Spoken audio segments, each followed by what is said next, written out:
저는 오늘 빌립보서 1장 27절에서부터 28절까지 말씀을 근거로 복음에 합당한 생활, 이와 같은 제목으로 여러분과 함께 하나님의 은혜의 말씀을 나누게 합니다. 이 빌립보서는 사도 바울이 세운 마게도니아의 첫 번째 교회였습니다. 사도 바울은 그가 복음을 가지고 안디옥을 떠나 아시아에 가서 복음을 증거하기로 애를 썼습니다. 아시아에서 복음을 증거하려고 애를 쓰면 쓸수록 자꾸 길들이 다 막히는 거예요. 비두니아로 가려고 했더니 비두니아에 가는 길이 꽉 막혀버립니다. 또 그 아시아의 복음을 증거하기 위해서 애를 쓰면 쓸수록 점점 더 막히는 거예요. 그래서 그는 자신의 계획이 아무것도 이룰 수 없다는 사실을 알고서 매우 근심하며 낙심하고 있을 그때에 하나님께서 성령을 통하여서 그에게 깨닫게 해주십니다. 그러면서 마게도니아로 건너와 우리를 도우라라는 마게도니아에 복장한 한 사람을 환상 가운데 만납니다. 그때 사도 바울은 하나님이 우리에게 이 복음을 아시아가 아니라 바로 마게도니아에게 증거하기를 원하시는구나 라는 마음의 결단을 내립니다.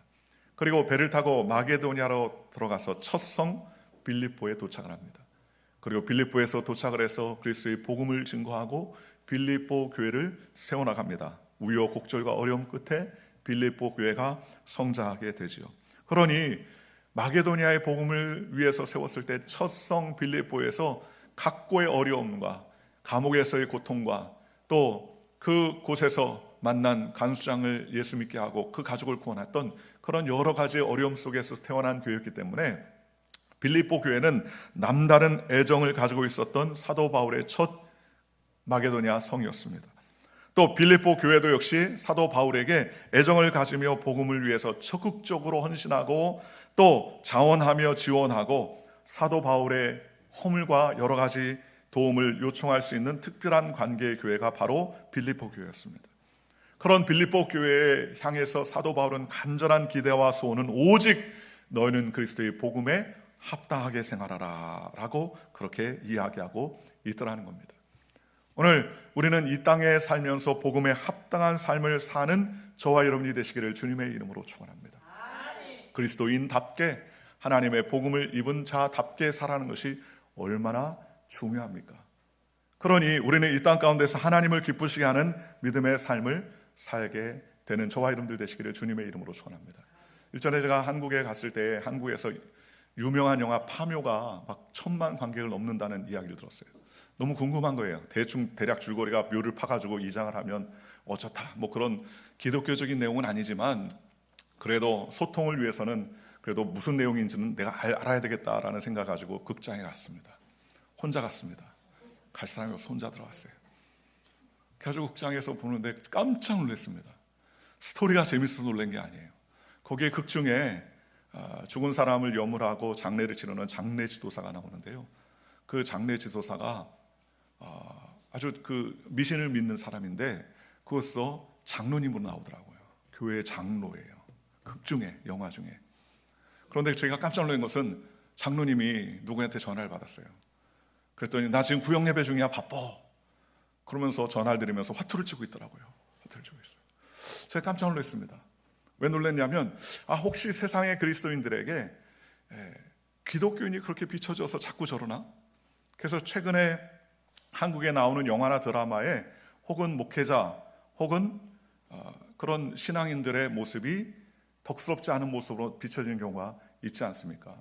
일전에 한국의 넷플릭스 그러한 드라마 중에 수리남이라는 그러한 드라마에는 목사님이 마약을 제조하고 파는 수장으로 나와요. 할렐루야 그러면서 마약을 제조합니다. 또 글로리라는 그러한 드라마에서 보면 거기에 있는 마약하는 그 미수라는 여성이 목사님 딸로 나와요. 목사의 딸로 나오면서 와가지고 하는 말이 나는 구원받아서 천국 갈 거야. 그렇게 떳떳하게 얘기를 하면서 마약을 하는 장면이 나옵니다. 이런 모습들이 비기독교인들이나 세상 사람들에게 기독교인을 바라보는 모습이 복음을 가지고 살아가는 존재임에도 불구하고 복음과 상관없는 삶을 살아가는 존재로 비춰지고 있지 않은지라는 생각을 갖게 되더라는 것입니다. 그러니 우리가 어떻게 살아야 되겠습니까? 하나님의 복음에 합당한 믿음의 백성이 되시기를 주님의 이름으로 축원합니다. 전 세계적으로 인간의 힘으로 세울 수 없었던 것 아니겠는가라고 생각해서 이야기하는 것 중에 불가사의, 7대 불가사의 뭐 이런 게 있지 않습니까? 예를 들어서 이집트의 피라미드, 그리고 중국의 만리장성, 이런 것들은 고대 불가사의다라고 그렇게 이야기합니다. 그런데 현대에 한국에서 나온 현대판 4대 불가사의가 있어요. 우스갯소리로 나온 4대 불가사의가 뭔지 아십니까? 첫째는 하늘의 별따기, 하늘의 별따기가 불가사예요. 두 번째는요, 장가간 내 아들 내 편 만들기, 그게 불가사예요. 세 번째는 스님 머리에 핀 꽂기, 그리고 네 번째는 은퇴한 남편을 존경하기. 그만큼 어렵다는 것이죠. 그런데 그리스도인들에게 한 가지 덧붙인다면 복음으로 살아가는 것, 이게 바로 현대판 아주 힘들고 어려운 불가사의 중에 하나라고 말할 수 있습니다. 우리가 진정 하나님 말씀을 진리라고 인정하면 실제 생활에서도요, 하나님 말씀이 살아 움직이는 삶을 살아야 되는 것 아니겠습니까? 예수님의 십자가와 부활을 믿는 성도라면 복음으로 사는 사람, 말씀으로 사는 사람, 하나님의 은혜로 사는 사람, 그래서 교회에서만 그렇지 아니라 교회 밖에서도 예수 믿는 사람으로서 증거가 나타나지 않습니까? 미국의 유명한 고든 맥도날드 목사님이 저술한 책에 내면 세계의 질서와 영적 성장이라는 좋은 책이 있습니다. 이 목사님이 뉴욕에 살면서 버스 기사들과 교제할 때 있었던 실제 내용입니다. 뉴욕에 버스를 운전하는 평범한 그리스도인이 있었는데요, 그 그리스도인은 먼저 비어있는 버스를 향해 문을 열고 들어갈 때 앞으로 이 버스는 8시간 동안 하나님이 거하시는 거룩한 성전입니다 라고 이렇게 외치면서 버스를 탄다고 합니다. 그러니까 운전하기 전에 빈 버스에 올라가 타면서 이 버스는 하나님이 함께 하시는 거룩한 성전입니다 라고 선포한다는 거예요. 그리고 그렇게 기도한다고 합니다. 하나님, 이 버스에 타는 모든 사람들이 그리스도의 사랑을 경험할 수 있도록 주님 도와주시옵소서 라고 기도하고 버스 운전을 시작한다는 거예요. 한 번은 그 버스 운전사가 운전을 하고 있는 도중에 한 번은 정류장이 아닌 곳에 세워달라는 승객의 요구가 있었습니다. 그런데 우리 생각에는 뭐 지나가다가 버스 정류장 아니지만 세워줄 수 있는 것 아닌가라고 생각할 수 있지만 버스 운전사들의 규정대로 해야 되기 때문에 도중에 정류장이 아닌 곳에 내려줄 수 없다는 거예요.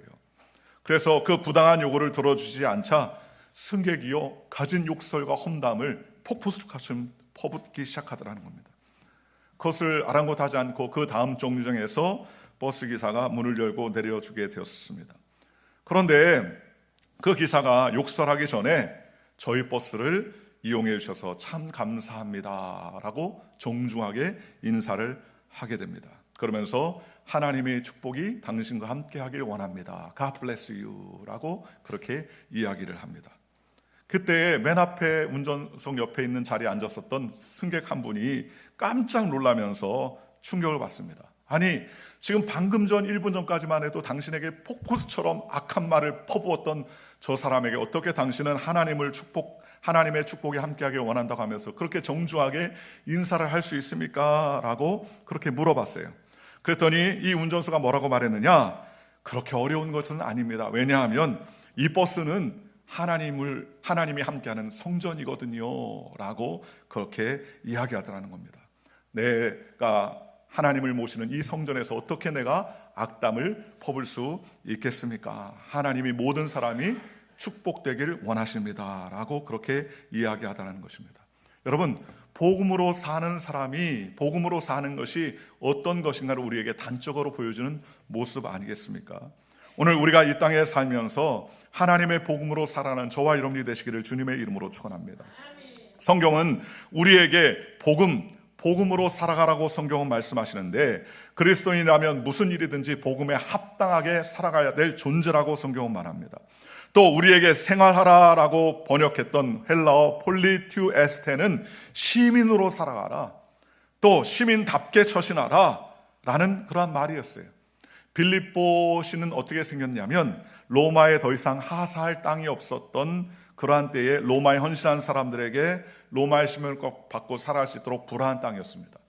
예전에는 군대에 나가서 혁혁한 공을 세우면 시민권을 준과 동시에 그에게 상을 주는데 로마의 땅을 조금씩 부여해 줬습니다. 그래서 로마의 시민으로 살아가는 거예요. 그런데 로마의 땅을 다 불허하니까 로마의 땅이 더 이상 없어요. 그래서 이제는 혁혁한 국가를 세운 군인들 중에 로마의 시민권을 받고 이 빌립보 지역에 새로운 도시를 건설하면서 불화받은 땅이 바로 그 땅이었습니다. 그래서 빌립보라는 도시에 사는 사람들은요, 실제 로마 시민보다 더 로마적인 삶을 살았어요. 로마에 지금 유행하는 게 뭐냐 하면은 로마 유행을 싹 쫓아서 했습니다. 로마가 요즘 말하는 그러한 유행하는 말이 뭐냐면 그대로 했습니다. 로마인들이 입고 다니는 것이 있다면 빌립보에도 입고 다녔습니다. 로마인들이 좋아하는 음식이라면 빌립보가 그 즉시 따라했습니다. 이것처럼 빌립보에 살아있는 사람들은요, 로마인처럼 로마 시민답게 살아가는 것이 삶의 제1원리처럼 그렇게 열심히 로마를 카피하고 로마의 모습을 쫓아 살았다는 거예요. 그것을 아는 사도 바울은요, 이 로마 시민처럼 살아가는 빌립보 사람들처럼 오늘도 우리는 복음으로 하나님의 시민권을 가지고 살아가니까 시민답게 살아가는 거예요. 하나님의 복음을 가지고 복음답게 살라고 성경은 우리에게 말씀해 주시더라는 것입니다. 그렇다면 사도 바울이 우리에게 복음에 합당한 생활 두 가지를 말씀하는데 그 두 가지는 무엇일까요? 첫째로 오늘 27절에 너희가 한 마음으로 서서 한 뜻으로 복음의 신앙을 위하여 협력하라라고 성경은 우리에게 말씀해 주십니다. 오직 너희는 그리스도의 복음에 합당하게 생활하라. 이는 내가 너희에게 가보나 떠나 있으나 너희가 한 마음으로 서서 한 뜻으로 복음의 신앙을 위하여 협력하는 것과 라고 성경은 우리에게 말씀해 주고 계시다는 것입니다. 그러니 첫째로 우리가 복음에 합당한 생활은 뭐예요? 합력하는 사람, 일치하는 사람이라는 것을 말씀하고 있습니다. 여러분, 사실 우리가 생각할 때 로마인들이 그 당시 가장 강력한 국가, 전 세계에 통치하는 위대한 국가, 위대한 민족을 이루었다고 생각하지만 사실 그렇지 않아요. 시오노 나나미가 쓴 유명한 책 로마인 이야기 보면 지성인으로 볼 때에는 그리스도인들보다 조금 못했다고 그래요. 또 체력적인 면에서는 켈트인이나 게르만인보다 좀 떨어졌다고 합니다. 기술력에서는 에스투리안보다 못하고요, 경제력에서는요 카르타고인보다 뒤떨어지는 사람들이 로마인이었다는 거예요. 그러니까 지적으로나 체력적으로나 경제적으로나 여러 가지 기술적인 면에서 다른 민족보다 조금씩 떨어지는 사람들이 로마인이었는데도 불구하고 이 로마가 유럽을 다 차지하고 강력한 국가를 이룰 수 있었던, 번성하는 유럽의 세계를 지배할 수 있었던 가장 큰 이유가 뭐였냐 보니까 그들에게 뭐가 있었느냐? 수용성과 합리성이 있더라는 거예요. 쉽게 말하면 내가 상대방이 나와 다르다고 해서 비난이나 정죄하지 아니하고 그 다름을 인정하고 그 다름을 받아들일 줄 아는 수용성을 가진 사람들이었다는 것입니다. 그래서 수용성이 있으니까 다르다고 배척하지 아니하고 용납하고 이해하고 나눠줄 줄 아는 그러한 사람들이었다는 거예요. 그래서 민족을 정복할 때도 그 민족을 말살시키는 것이 아니라 그들의 문화를 가꿀 수 있도록 그렇게 통소하게 열매 맺게 하더라는 거예요. 그러니 로마가 점점 커질 수밖에 없었다는 것입니다. 서울여자대학교 기독교 교수인 장경철 교수는 참 좋은 책을 썼는데요, 그분의 글 가운데 능력은 있지만요 불행하게 사는 사람들의 공통점이 있다는 거예요. 힘이 있어요, 능력이 있어요, 똑똑합니다, 지혜롭습니다. 그런데 되게 똑똑하고 능력이 있으면 오히려 사람들이 흠모하고 좋아하고 함께하고 싶어 할 것 같은데 오히려 똑똑하고 능력 있는 사람들에게 오히려 불행하게 살더라는 거예요. 그 이유가 뭔가 조사해 봤더니 그들이 능력이 있다고 하고 지혜가 있으니까 어떻게 하느냐, 다른 사람들의 문제들을 항상 지적하고 그들의 잘못을 고치려고 한다는 거예요. 이 회사는 이게 문제다, 너는 네 집안은 이게 문제다, 그리고 왜 그것은 그렇게 하느냐, 모습은 왜 그러느냐라고 자꾸 지적하더라는 거예요. 나는 남들의 연약한 모습, 남들의 다른 모습을 수용하는 것이 아니라 남들의 다른 모습을 지적하려고 하고요, 왜 그렇게 하느냐, 이렇게 해야 된다라고 자꾸 꼬치꼬치 교정해 주려고 하더라는 거예요. 그러다 보니까는요 대부분의 언어가 어때요? 남들을 지적하는 언어, 남들을 꼬집는 언어, 비판하는 언어, 잘못된 것을 들추어내는 언어를 공격하는 곳에 사용하더라는 것입니다. 그러니 그 사람 개개인에게 능력이 참 많은데요, 그들에게 능력이 있는데 하나도 행복하지 않는다는 거예요. 틀린 말 같지 않죠? 왜요? 생각해 보십시오. 여러분이 누구하고 커피를 마십니다. 그런데 자꾸 왜 그러느냐, 왜 그렇게 됐느냐 자꾸 깨묻고 따지면 여러분 어떻겠습니까? 다시 커피가 하고 싶겠습니까? 저 이번에 한국 갔는데 저희 어머니가 도착한 날 저를 머리 이렇게 보시더니 파마를 했으면 좋겠다 그러시더라고요. 머리카락이 이제 나이 드니까 점점 얇아지고 저희 어머님 머리숱이 굉장히 많은 편인데 저희 아버님은 그렇지 않거든요. 그러니까는 머리가 생머리니까 쫙 내려오니까 파마를 되게 풍성하게 하면 좋겠다. 근데 보통 같으면 안 한다고 막 손살을 쳤을 텐데 제 생각에 그래, 어머님이 언제까지 나와 함께 하시겠나. 어머님이 원하시면 같이 하자. 머리카락은 나다가 또 한 번 파마했다고 평생 가는 게 아니라 한 달쯤 다시 또 머리가 새롭게 되면 없어지는 것이니. 그래서 두 말도 안 하고 쫓아갔어요. 저희 어머니가 전도하셨던 동네 미용실 집사님이 계신데 그분을 예수 믿게 하시니 얼마나 고맙습니까? 그래서 제가 선교대 갈 때마다 머리를 이렇게 옆에 머리를 좀 깎아주시는 분이셔요. 머리를 하면서 파마를 했으니까 뭐 이렇게 뒤집어 쓰고 거기에서 한 시간 이상 그 조그만한 동네 미용실에 갔는데 여자분들이 왔다 갔다 하잖아요. 근데도 뭐 창피함을 느끼지 않았어요. 왜냐? 어머님이 또 원하시는 거 나도 그 기쁜 마음으로 한다라는 마음이 있었으니까. 그런데 제가 이렇게 머리를 파마하고 오늘은 이제 파마기를 없애려고 아침에 드라이하면서 쫙 잡혔는데 제가 한국에 갔다 오니까 두 부류의 사람들이 다 나타나더라고요. 두 부류. 젊어 보인다. 분위기가 좀 프레시해 보인다. 그런 사람이 있는가 하면 한편은 왜 그렇게 됐냐고. 심지어 어떤 분은 굉장히 친하니까 그럼 양아치 같다고 이런 얘기 하시는 분도 계시더라는 거예요. 그죠? 이왕 하려면 격려해 줘야죠. 그렇잖아요. 그래서 내가 그런 얘기를 했어요. 한 달만 지나면 다 펴진다. 그렇잖아요. 머리카락은 언제 자라는지 모르지만 시간이 가면 갈수록 자라지 않습니까? 그죠? 여러분, 우리가 행복해지려면 어떻게 합니까? 수용할 줄 알아야 돼요. 다른 것을 인정하고 그들을 함께하고 하나 되고 연합하는 것에 할 때에 우리가 그리스도의 복음에 합당한 삶을 살 수 있게 되더라는 것입니다.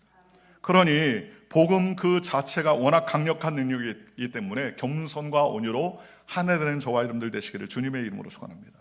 기독교 제국주의처럼 내가 얼마나 힘 있는지 아느냐 하는 그 순간부터 복음이 뭐예요? 복음의 빛이 사라지는 거예요. 야, 예수 안 믿으면 죽어 하면서 칼을 들이밀 그때부터 복음의 빛은 사라지는 것 아니겠습니까? 우리나라가 복음이 들어온 지 얼마 되지 않아서 복음의 열매들이 잘 맺을 수 있었던 이유가 뭡니까? 다른 것 아니에요. 그것은 아까도 얘기했지만 아펜셀러 언더우드가 20대 나이, 아펜셀러 언더우드가요, 요 40분 밑에 들어가면 뉴브론스 대학이 있어요. 신학교가 있습니다. 그 신학교를 졸업하고 그가 은혜를 받고 조선이라는 땅에 복음을 증거하겠다고 배 타고 한 달 이상이나 가가지고 부활절 새벽에 도착해서 복음을 증거했습니다. 그가 칼을 들이면서 예수 안 믿으면 죽겠다라고 한다면 그러면 복음이 안 들어왔겠죠. 그러나 마음을 다하고 몸을 다하고 뜻을 다해서 하나님의 복음을 위해서 자신의 목숨을 내어놓고 그리스도의 복음을 위해 헌신하니까 그 씨앗이 떨어져 열매를 맺고 자라 성장할 수 있는 놀라운 역사가 있을 수가 있었다는 것입니다. 오늘 저와 여러분들이 하나님의 은혜 가운데 복음으로 합당하게 연합하는 믿음의 백성이 되시기를 주님의 이름으로 축원합니다. 시편 133편 1절과 3절은 이렇게 성경은 말씀하고 있습니다. 시편 133편은 아론의 헐몬산에 이슬이 아론의 수염이 흘러서 온 것을 옷깃을 적심 같다. 형제가 연합하여 동감이 어찌 그리 사랑스럽고 아름다운가라고 우리에게 말씀해 주고 계시다는 것입니다. 그러므로 우리는 어떤 경우에도 연합하고 하나 되는 믿음의 백성이 되시기를 주님의 이름으로 축원합니다. 두 번째 복음에 합당한 생활은요, 오늘 28절에 두려워하지 않는다라고 성경은 말씀해 주셨습니다. 빌립보서 1장 28절에 말합니다. 무슨 일에든지 대적하는 자들 때문에 두려워하지 아니하는 이 일을 듣고자 함이라. 이것이 그들에게는 멸망의 증거요 너희에게는 구원의 증거니 이는 하나님께로부터 난 것이라 라고 성경은 말했습니다. 복음에 합당한 생활은 다른 것 아닙니다. 두려워하지 않는 것입니다. 두려워하지 않는다는 말은 검투사가 마치 전투에 나가고 싸움에 나가기 위해 심리전 상태가 바로 이 상태라는 거예요. 검투사가 죽느냐 사느냐 그런 상황에서도 두려워한다면 전투할 수 있겠습니까? 이처럼 대적을 두려워하지 않는 것이 복음에 합당한 생활을 하는 것이라고 성경은 우리에게 말씀해주고 계시다는 것입니다. 로마 사람들은 전쟁을 할 때에 두려워하지 않았다고 합니다. 왜 그렇게 두려워하지 않았냐면 로마보다 강한 군대는 없다라는 철저한 그런 의식을 가지고 있었다는 거예요. 우리도 마찬가지죠. 주님의 십자가의 군병보다 더 강하고 위대한 군사가 없지 않습니까? 로마서 8장 31절에 만일 하나님이 우리를 위하시면 누가 우리를 대적하리오라고 말씀하셨습니다. 역으로 해석하면 하나님이 우리와 함께 하시고 우리 편인데 누가 우리를 맞서 싸울 수 있겠느냐, 우리를 누가 해할 수 있겠느냐라는 말씀 아니겠습니까? 그러니 우리는 하나님의 복음을 붙잡고 복음 안에서 강하고 담대한 믿음의 백성이 되시기를 주님의 이름으로 축원합니다. 우리가 이 세상의 영원한 하나님의 나라와 안식을 누리기 위해서는 믿음을 바르게 지키고 하나님의 은혜 가운데 나아갈 때 하나님의 영광과 은혜를 위해 살아갈 수 있게 되더라는 것입니다. 우리는 세상을 두려워하지 아니하고 하나님의 말씀을 붙잡고 나아가는 믿음의 백성이 될 줄로 믿습니다. 그렇다면 어떻게 하면 이 복음에 합당한, 즉 복음으로 사는 그리스도인으로서의 삶을 살아갈 수 있습니까? 여러분, 유명한 기독교인 학자 필립 얀시가 있는데 이분이 참 책을 많이 썼습니다. 근데 이 필립 얀시는 특징이 교회를 떠났다가 나중에 다시 교회로 들어온 사람이에요. 그러면서 그가 자신이 교회를 떠났다가 다시 교회로 돌아와 복음으로 사는 그리스도인이 된 이야기를 자기가 썼어요. 교회 나의 고민 나의 사랑이라는 책에서 썼습니다. 그는 이렇게 이야기합니다. 교회에서 희망을 발견하고 은혜를 체험하고 변화할 수 있었던 첫 번째 태도는요, 다른 것이 아니라 위를 봤을 때 가능했다는 거예요. 그가 교회를 떠나게 됐을 때는 어땠느냐? 소비자의 마음으로 교회를 찾았다는 거예요. 소비자의 마음. 쉽게 말하면 어느 교회가 내 마음에 드나 하고 쇼핑을 다니기 시작했다는 거예요. 어느 교회가 이 교회는 음악이 좋구나, 이 교회는 뭐가 좋구나, 이 시스템이 드는가. 그러면서 내 마음의 즐거운 예배를 찾기 위해서 교회를 다니기 시작하니까 결국 결정은 어떻게 됩니까? 교회를 떠나게 되더래요. 이 교회는 이게 다 좋은데 요게 하나 마음에 안 든더래요. 저 교회는 저게 다 좋은데 이게 하나 마음에 안 들고요. 또 저쪽 교회는 저런 것이 다 마음에 드는데 저게 하나 마음에 불편하더라는 겁니다. 즉 내 마음에 기뻐할 만한 예배, 내 마음에 흡족할 만한 예배의 처소를 찾기 위해서 돌아다녔더니 결국 어디예요? 결국 교회를 떠나게 되더라는 거예요. 내 마음에 100% 맞는 교회가 하나가 더 없더라는 겁니다. 그런데 결국 그는 교회를 떠난 이후에 나중에 복음으로 사는 그리스도인으로 변화되는 변화는, 그는 그렇게 생각했어요. 내가 원하는 예배가 아니라 오늘 나를 통하여 하나님이 기뻐하시는 예배가 됐는가라는 생각을 갖기 시작했다는 겁니다. 오늘 하나님이 내가 드리는 예배를 기뻐하셨을까? 지금까지는 내가 마음에 흡족한 예배를 드리는 교회가 어디 있는가라고 찾았는데 이제 그게 아니라 하나님이 내가 드리는 이 예배를 기뻐하셨을까라는 위를 바라보는 신앙을 갖기 시작했다는 거예요. 그러면서 그 전에는 예배 분위기, 예배 순서, 예배의 모습, 찬양팀이 잘하나 못하냐, 성가대가 잘하냐 못하냐, 대표 기도자가 잘하냐 못하냐, 설교의 말씀이 조직적이냐 아니냐, 이런 것을 따졌는데 그가 마음을 위로 두기 시작하자 강백상 넘어 하나님의 임재를 바라보고 기도하고 예배를 드리다 보니까 내가 원하는 예배가 아니라 하나님이 원하시는 예배를 드리게 되고, 이제부터는 그 모든 부족한 것이 더 이상 걸림돌이 되지 않게 되고 하나님을 바라보게 되더라는 것이에요. 오늘 저와 여러분이 그와 같은 믿음의 백성이 되시기를 주님의 이름으로 축원합니다. 내 마음에 맞는 예배가 아니라 하나님이 내 예배를 기뻐하시는가. 제가 예전에 교회를 다니는데 수요예배 들어갔는데 수요예배 예배 설교 끝나고 기도 시간이 얼마나 긴지 모르더라고요. 그래서 한 30분, 1시간 하는 게 아니에요. 한 5분 정도 기도를 하는데 제 마음에 기도 시간이 너무 길게 느껴지는 겁니다. 빨리 가야 되는데 왜 이렇게 기도 시간이 길지? 통속으로 확 기도하고 그러면서 기도하는데 마음이 불편하기 시작합니다. 근데 나중에 생각해보세요. 제가 보니까 예배 때마다 기도할 때 마음이 불편하더라고요. 왜 이렇게 기도가 기냐라는 불평이 마음에 생겼어요. 그래서 왜 그런가 제가 한번 내면으로 살펴봤더니 내가 마음이 급한 거예요. 이 예배가 우선이 아니라 빨리 가서 뭐 해야 될 일, 빨리 가서 무엇을 이루어야 될 일들을 마음에 두고 있으니까 예배가 불편하고 기도하는 일이 부담스러워지고 기도하는 일이 하찮게 여겨지게 되더라는 겁니다. 그러다 어느 날 그런 마음을 가졌어요. 집에 가서 기도하지 말고, 집에 가서 무릎 꿇을 시간을 갖는다고 생각하지 말고 예배할 이 시간에 기도를 정말 하나님 앞에 드릴 수 있도록 1분이든 2분이든 짧은 시간 기도에 집중하리라 라는 마음으로 했습니다. 그러다 보니까는요, 남이 어떻게 기도하는 게 보이는 게 아니라 내가 그 기도에 집중하게 되고요, 그 짧은 시간 2분, 3분, 5분을 드리는 기도가 얼마나 뜨거워지고 그 예배 기도 시간 얼마나 짧게 느껴지는지 몰라요. 조금 더 기도하면 좋겠다. 그동안은 남이 어떻게 기도하나, 남이 왜 이렇게 큰 소리로 기도하나, 왜 저 사람 몸을 흔들고 기도하나, 그런 것에 집중했다면 내가 마음을 정하고 하나님 앞에 기도하기로 결정하고 부르기 시작하다 보니까 남이 어떻게 기도하는 게 중요한 게 아니라 간절한 그 마음, 5분간 이 짧은 시간이라도 하나님이 들으시는 기도를 해야겠다는 마음을 하게 되니까 더욱더 마음이 간절함을 느끼게 되었던 경험이 있습니다. 그래서 그때 생각을 했어요. 기도가 피곤한 게 아니구나. 기도가 지루한 게 아니구나.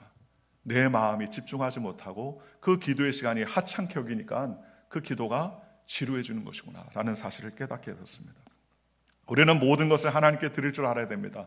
로마서 6장 13절은 이렇게 말씀하고 있습니다. 하나님께 바치고 하나님께 드리며 라고 말했습니다. 하나님께 바치고 하나님께 드리라 라고 성경은 우리에게 말씀해 주셨습니다. 오늘 저와 여러분이 해야 할 일은 무엇입니까? 하나님께 바쳐야 돼요. 또한 너희 지체를 불의의 무기로 죄에 내어주지 말고 오직 너희 자신을 죽은 자 가운데서 다시 살아나게 하신 자 같이 하나님께 드리며 너희 지체를 의의 무기로 하나님께 드리라 라고 성경은 말씀해 주셨습니다. 오늘 저와 여러분이 주신 하나님의 무기가 있다면 그 무기를 나의 육신과 노력을 위해서 살지 아니하고 하나님께 드릴 줄 아는 믿음의 백성이 되시기를 주님의 이름으로 간절히 축원합니다. 그렇다면 우리는 어떻게 살아야 됩니까? 우리에게 맡겨준 귀한 사명, 묵묵히 헌신하며 하나님의 영광과 은혜 위에 살아가는 저와 여러분들 되시기를 주님의 이름으로 축원합니다. 오늘날 교회는요, 유진 피터슨이 말한 것처럼 두 가지의 수치와 영광이 함께 있다는 거예요. 땅을 바라보면요, 왜 교인들이 그럴까? 앞서 이야기한 것처럼 왜 교인들이 저렇게 부족합니까? 왜 복음으로 살지 못하나라는 수치를 가지고 있습니다.